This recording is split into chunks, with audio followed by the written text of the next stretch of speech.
Okay, so I was thinking a lot about this topic, researching things and kind of going back and forth on a lot of stuff, like what would be interesting, what would be easy to do, what can I do that doesn't require a lot of work. And while I was searching, I kind of noticed something as I was, looking. I was taking time to look. Maybe like I would talk about something from the history, or something along those lines. And I, came to a small realization that wow, religion plays a lot into history. And I'm like, and it's not just history itself. And I'm talking in general, not good or bad.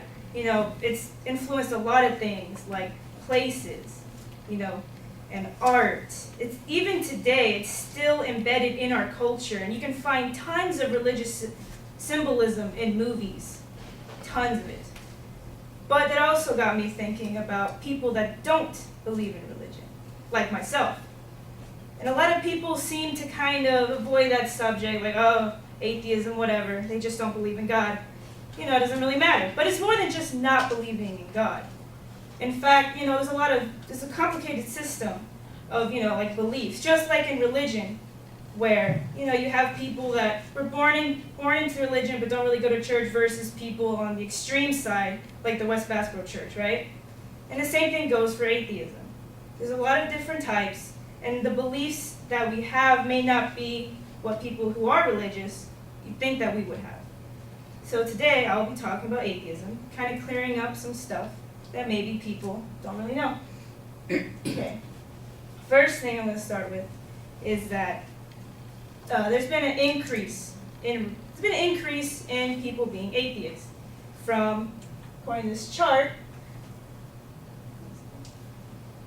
in 2014 they did a study and see that the Christian population dropped from 78.4 to 70%. Doesn't seem like a lot. I mean, it's only really, and then there's only a 6% increase with people that are unaffiliated with religion or, not religious. But when you consider that the U.S. population is around 318 million, and 6% of that is around 19 million, it's a lot of people. And so, it's not nice, it's just not right to sort of brush it aside. It's like, well, whatever, and not try to get to know them. So, today I'll be talking about that. And I'm going to start off with the different types of atheists that there are.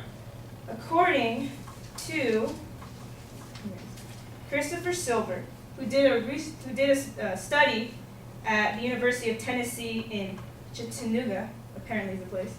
There are about 6 different types of atheists. We got intellectuals, activists, seeker, agnostic, anti-theists, non-theists, and ritual theists. Intellectuals are kind of the book people. They're the people that came to this conclusion of atheism around, just by reading, watching people, and just logically I don't believe it. They're the people that want to debate with you, but not in a mean way. They just kind of want to talk about it, whether you're religious or not. Then you have activists, people who will try to recruit you to not being religious, which doesn't really make any sense. But so they're the people that will fight with you on the kind of, will fight with you and try to say oh, don't be that way, be this way. And I guess it applies to everything. Everyone somewhere is trying to recruit somebody. And then you have seeker agnostic. And people are kind of on the borderline of, religion. Do I believe it? Do I not? Is it real? I don't know. These are people kind of just trying to find answers through life, maybe trying to grow as a person. Then you have anti-theists. An anti-theist is someone who isn't really, it doesn't matter that they don't not believe in God, but they don't like let's say, the morals or the teachings that religion has. So maybe they do believe in God, but they don't want to go to church because they think it's wrong. And I guess that makes sense considering that, things are progressing along, and some people may think because of, the small percent of people that are in it for everybody, that the church isn't as welcoming or as open as they would, believe, like it really is. So they just sort of are anti-church rather than anti-God. And then there's non-theists, or people that just don't give a crap, okay? They're the cool kids, religion, whatever, I'm not about it. And so religion is not even their dictionary. They don't want to talk about it, God, whatever, they don't want to speak of it. Then you have the ritual theist, which is someone who likes religion and likes church. They've read the Bible, they've read the the Torah, the Quran. They just don't believe it, but they're very interested in it. And so, they try to incorporate it in their life, the morals and teachings, but they just don't believe in like the stories or God itself.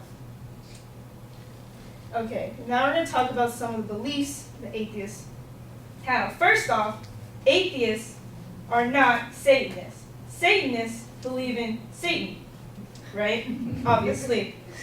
Atheists don't believe in anything. And I understand, like, well, isn't that the same? No, because even though Satanists believe in Satan, they still believe in God. Because, they're having that contrast between good and bad or whatever. And so, what is it? LaVey's book, Satan Speaks, who, by the way, LaVey is the founder of Satanism. It's actually a relatively new idea. He says, he's still trying to do the same thing that religious people do, trying to find a connection with Satan, with this, Satan, not God. And it still has a lot of religious practices. They got their codes, they've got their, they got their churches or meetings or whatever. And so they're not Satanists. They're not atheists. Atheists they don't have churches, they don't have people, gods, whatever.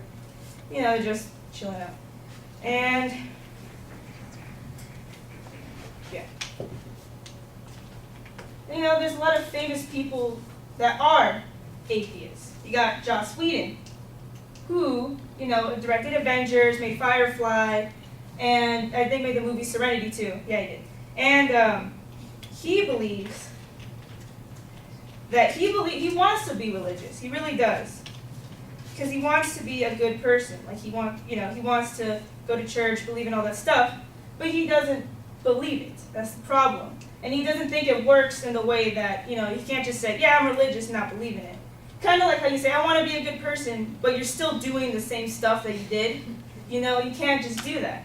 But he does like religion, and he falls kind of in the ritual theist area. And he has a lot of religious symbolism in his, TV shows and movies. Then we have Bill Gates, who doesn't believe in it, but he likes the morals that they do teach. He takes his kids to church, he participates, again, kind of a ritual theist, and he just wants to be good. And he feels that he could do it without the church, but he does appreciate that the church, influences people to be like that. Then you have Angelina Jolie, who, despite her belief, she doesn't believe that she needs God, but she understands that people do. And she wants to have her kids have an open mindset about it. And so she takes them to, churches, mosques and stuff, and has an open view to them, gives them an open view of what they want to see. And so what I talked about today was the 6 different types, the beliefs, and the faces of atheism. Thank you for listening.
All right, Allie, what did you think?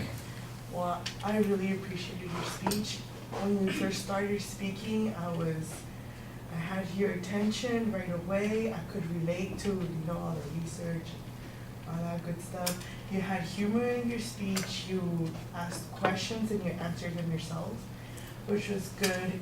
You were very organized.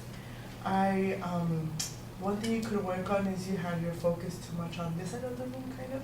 Maybe because of the camera, because you know that I was going to give you an evaluation at the end. But make sure you include the people on that side too. But your volume was great. I could clearly hear you, understand everything. and you expanded my knowledge on that belief that you gave me, and I thought you did a really, really good job, and you knew what you were talking about, and I think you answered a lot of questions for a lot of people that weren't unclear about this sort of belief situation. All right, thank you. There's a lot of good things and a couple of mediocre things, and a lot of things you're hitting the right notes on, and maybe you could do a little bit better. They weren't problems, just things that you could expand a little bit on. First of all, I like that, I think Ali picked it out right at the beginning. You're talking to us like we know each other, like we're friends. You have the right, remember when I told you that every message has both content dimension and relational dimension to it. That's the relational dimension that we're talking about. What condition do you want to establish between us? I'm somebody who's interested in this. I want to talk to you about this. I want to share what I know about it. And I thought that came across very clearly with the tone that you took and the language that you use while you're speaking to people. So that's really good. I liked the statistical information that you had at the beginning as a justification for why you're talking about that subject. I did think that the visual was a little bit hard to see and make out because I know that you got an image from a text that you looked at, and say, oh, well, I'll just use that. Problem is, it doesn't look quite as good and easy to read for us as it might have on the page in front of you or on the screen when you're looking at it. And it would be one of those things where I think you could have simplified that a little bit and made your point a lot clearer instead of getting, because I'm going, okay, well, what do all those lines mean? And I'm looking at that other stuff that's not really what you're talking about. And it's something that you could simplify easily. But I like that as a justification. And your purpose statement, I think, is relatively clear at the beginning. I do think it's kind of a broad subject, the way you're talking about it, but that's pretty clear. So that's the good stuff. I did not really hear a preview of the subject matter and how you were going to be talking about it. At the end of the speech, I heard a nice summary statement reminding us here's what the main points were. So it was a lot clearer at the end of the speech than it was at the beginning. And during the speech, I ran into the same sort of problem. I could tell there was a division between the ideas, but I wasn't always sure what was different between those points. I know that you had moved to something else, but it wasn't quite clear what it is that you thought that particular point was all about. That was especially true on the second point and the third point. So it's one of those things where one of the values of having the preview is it tells us, well, here's kind of where we're anticipating going, and then when you get there, I know why I'm there and what it is I'm supposed to get out of that particular section. So I thought that was missing from the speech a little bit. You had a couple of citations in the introduction. You had the statistical information. You had the classification of the different types of atheism. You had a source citation on that at the beginning, but I don't think that you did much more than mention that citation. I don't think most of your classification was a direct quote. It seems like you've kind of just summarized those things for us, which is okay. But don't forget to remind us that that is the classification that was created by the scholar that you were quoting. And it might be helpful, for instance, if they had examples that they were using to go back and say, according to so-and-so, that would include people who did X, Y, and Z, to remind us that there is some basis for what you've got there. The only other reference I heard was from the guy who founded Satanism as a religion, and that was on that second point. After that, everything else is just kind of, it's random information, and I think you could be a little bit more consistent about citing those things. I thought the third point was kind of interesting, but I'm not exactly sure that it adds that much to the speech. It might make sense, for instance, to integrate those into your first point, where you're talking about the different kinds of atheists, and you could say, and so, for example, Joss Whedon would fit into this category because he believes X, Y, and Z, and wants this kind of thing. So that fits the very classification. That's what Lekov, or whatever the guy's name was, said. No, Lekov, he was the Satanist guy. Yeah. But the other guy, that's what he said this is, and, Whedon fits very clearly in that pattern. And on the other hand, Angelina Jolie is in this other category because she has these characteristics. And then you don't need that third point per se. It just, like I said, it feels a little bit tacked on. I think we needed a little bit more information on the list. You've got the 6 different things and you're describing them. This would be one of those places where, like a table chart with you've got the name in the first column and then maybe 1 or 2 characteristics in the second column would have helped a little bit to clarify those things. I mean, your descriptions, I think, are pretty good, but you want us to remember that. And there are 6 of them. That's a long list. And so you need to do something to help us remember that information. All right, thank you.